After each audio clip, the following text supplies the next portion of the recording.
That was A.J. Brown on the Titans reunion for that Ryan Tannehill. This is a proper revenge game because A.J. Brown has really kind of pointed to the fact that, the Titans don't have any wide receivers that are playing that well. He's tweeting about, it's not like I don't know, I don't think like Ryan Tannehill says much about Miami from memory, but this is one where A.J. Brown wants to light that up. I mean, it's weird, right? Because the first voice you heard was Ryan Tannehill. The second voice you heard was A.J. Brown. For those of us listening on, for those of you listening on podcast or SiriusXM radio, Tannehill took the high road here. But on one hand, you sort of get it with A.J. Brown. Like he wanted a new deal. They didn't want to give him, they didn't want to pay them.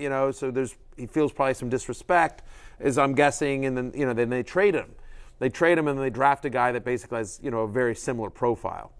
So on the one hand, you're sort of like, I get it, I understand, like, hey, why'd you break up with me? On the other hand, like, dude, they traded you to Philly. Yeah. Like, they didn't send you to, like, they didn't send you to, whatever, Cleveland. The one seed. Yeah. Exactly. They didn't send you to the Canadian Football League. You're going to Philadelphia, and you're going to play with Jalen Hurts, who is one of your best friends in real life. That was something that, prior to them, playing together, they were very close in real life. So they sent you to an amazing franchise with one of your best friends. A better situation. A better situation. You should, you Melvin Gordon did. You know what I mean? Like, come on. Yeah, I would like to see A.J. Brown one day on like the Dolphins or the Chiefs or something. Yeah. That throws the ball. He's running to tag Derrick Henry now to Jalen Hurts and Miles Sanders. He went from last year. The Tennessee Titans was one of the two most run-heavy teams in the NFL. The other one was the Philadelphia Eagles. Exactly. Play action king A.J. Brown, but he's on the love list. He is absolutely on the love list. They throw more than the Titans do this year. I mean, certainly the Eagles do. And the other thing is we talked about as to one of the reasons why we don't like Miles Sanders is because how we expect this game to play out. We expect Jalen Hurts to throw. Again, over the last month, no team in the NFL has been worse against the pass than the Tennessee Titans. And so A.J. Brown, who gets obviously a lot of targets and gets a lot of love, should have a good game here. Get this. The Tennessee Titans have allowed at least one touchdown to a wide receiver in 4 straight games. Over the year, they've given up the 3rd most touchdowns to opposing wide receivers and the 2nd most fantasy points per game to opposing wide receivers. As you see it there on your screen, only the Steelers allow more. The Titans are worse than teams like the Lions, Falcons, Vikings in terms of most fantasy points allowed to wide receivers. Big A.J. Brown game coming. He's a top 10 wide receiver for me. Yep, I like that. All right, let's go to Amon-Ra St. Brown. He gets a matchup against the Jags. The total in that game is 51.5, so expecting a lot of scoring, and Amon-Ra has been cooking lately. He really has. He's had 7 full games so far this year, right? And in those 7 full games, he has over a 21% target share. I'm sorry, I take this back. Over 21 fantasy points per game, a 33% target share. Monstrous. So Amon-Ra St. Brown, 21 in the full 7 full games he's played. I want to reset this. In the 7 full games that Amon-Ra St. Brown has played, 21.2 fantasy points per game, a 33% target share. Why does the target share matter, Jay Croucher? I'm glad you didn't ask. Because wide receivers who see at least 7 targets against the Jags this year average over 17 fantasy points per game. They're giving up the 4th most receptions to the slot this year as well, which is obviously where the sun god lines up most of the day. You mentioned the over-under. We expect a lot of fireworks in this game. I think it's I was going to say I think it's a sneaky shootout, but I don't think it's all that sneaky. No, I think it's an obvious shootout. Yes. It's an obvious shootout. Smack you in the face type of shootout. Yeah, exactly. Yeah. And Michael Bay type of shootout. No one likes shooting fish in a barrel or Jaguars or Lions like I do. So, yeah, give me some Amon-Ra St. Brown. I'm at wide receiver 6 this week. Okay. Can I interest you in some Garrett Wilson, who was brought back to life by the immortal Mike White? Elijah Moore as well, but Garrett Wilson was really the star. Yeah, I mean, Garrett Wilson. So, look, feel like, I'll just put it this way, Jets fans. Look, on Wilson's this year, you're 1 for 2. You're like you're shooting 50%. Like, that's pretty good. Yeah. 50% gets you in the Hall of Fame. You're batting 500. Franchise quarterback down the drain, but the wide number receivers. Number 2 overall pick. What are you gonna do? Like, but it's fine. Like it's so whatever. Like it didn't work out, but at least Sam Darnold.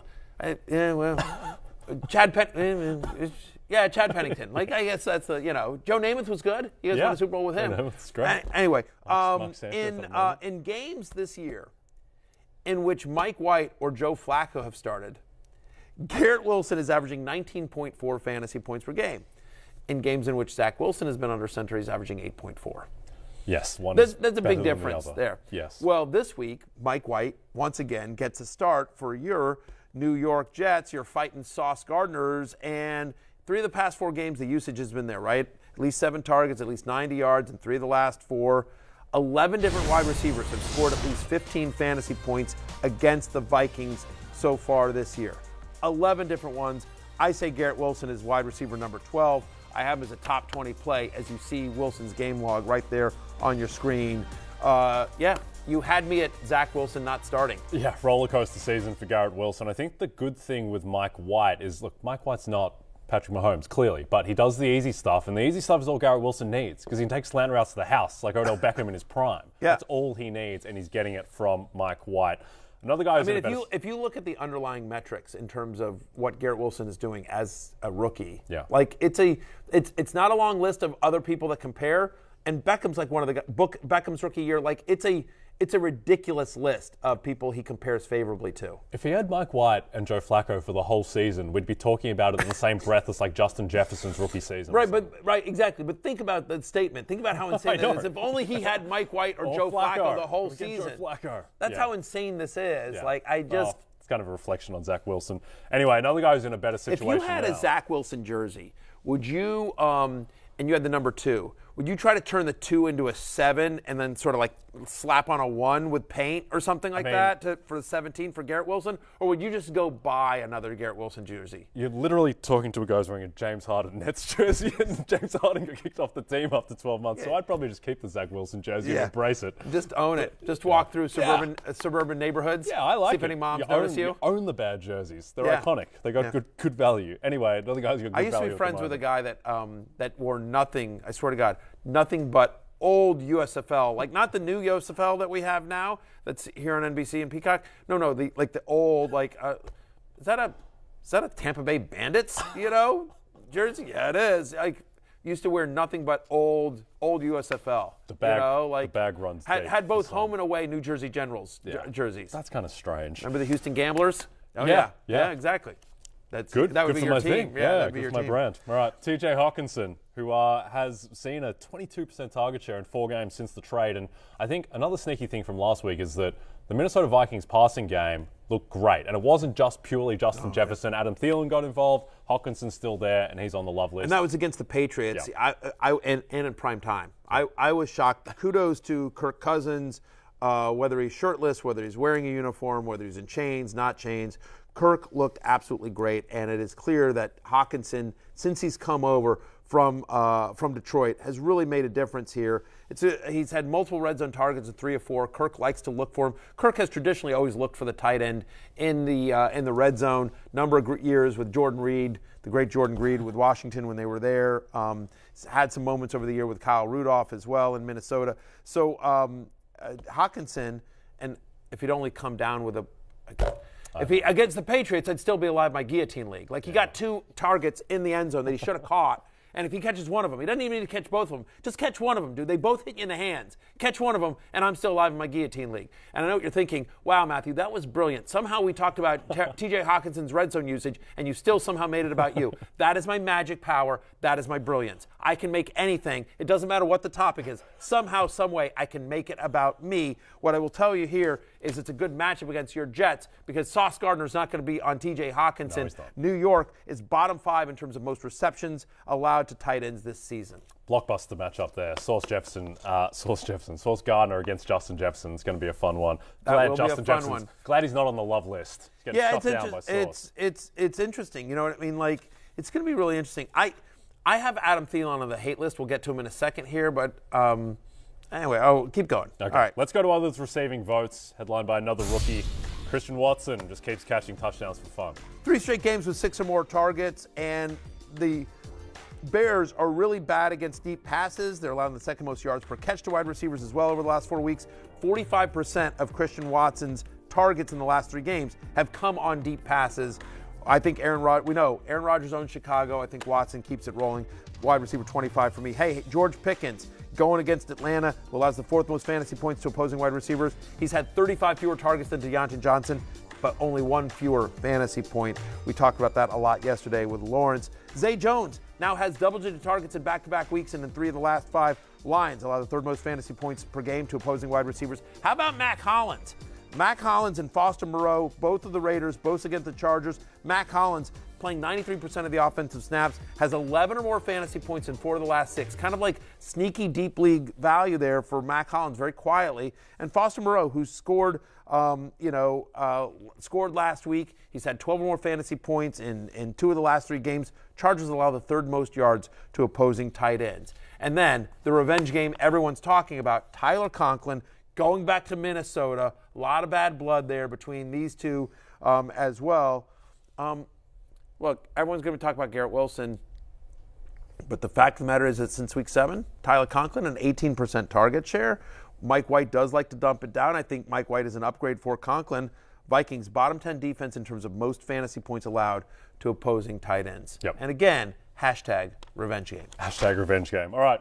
It's going to be a revenge game. There'll be a lot of Minnesota Viking. Do you think there'll be more Minnesota Viking Conklin jerseys or New York Jets Conklin jerseys in attendance? Like, as teams show their loyalty. Guys, I think there's going to be more James Harden Nets jerseys in Minnesota than either of those Conklin jerseys. It's going to be some revenge games against you, Matthew Berry, because we go to the hate list. Yeah. Revenge game for Adam Thielen against you. You're not buying Thielen after the game against the Patriots. I know. By the way, he was on the hate list last week and showed me up. Like, just brutal Doubling call down. by me last week. Like, Double parked, doubling down. Yeah, I am. And I'm nervous. I'm not going to lie. Because, he made me look stupid last week. No. He made me look stupid last week. Adam Thielen had an unbelievably great game. And to your point, Sauce Gardner's going to be on Justin Jefferson. So Kirk Cousins traditionally does not like to throw to covered guys. Like, he won't throw a guy open. Maybe, Jefferson's a special case, and so maybe he'll just be like, throw it in there in coverage anyway and let Jefferson make a play. But maybe there's a chance that he goes more to Thielen. What I will say, though, is why he made the hate list is that even after last week's game, and he had a great fantasy game on Thanksgiving, he still has now 7 straight games with under 70 yards. He hasn't gotten to more than 70 yards now in 7 straight games. Jets overall allowing the 3rd fewest fantasy points to wide receivers, the 2nd fewest yards per game to wide receivers. One time, there's been only one time this year as you see just Adam Thielen's last 7 games right there. Didn't get to anyone. He did get the 61 yards. He got 9 receptions, which is why his fantasy game was so big, plus the touchdown. So the volume was there, but the yardage hasn't been. So you're counting on volume here. It's worth noting, though, I think this is important. The Jets have allowed 60 yards to multiple wide receivers in the same game only once this year.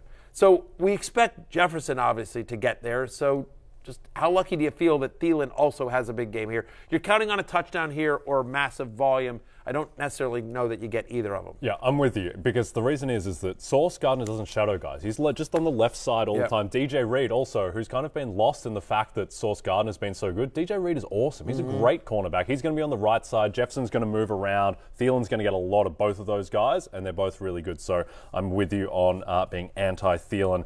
Treylon Burks. He's also on the hate list, even though he's seen certainly an uptick across the board, but gets a tough matchup against the Eagles. Really tough matchup. Is Philadelphia allows the 2nd lowest catch rate to wide receivers and the 4th fewest yards per game on deep passes. 56% of Brooks' yards over the last 2 games have come on those 2 different 51-yard receptions.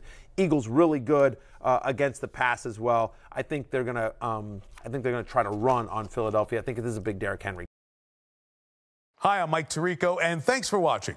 Make sure to hit subscribe for the latest news and highlights from NBC Sports.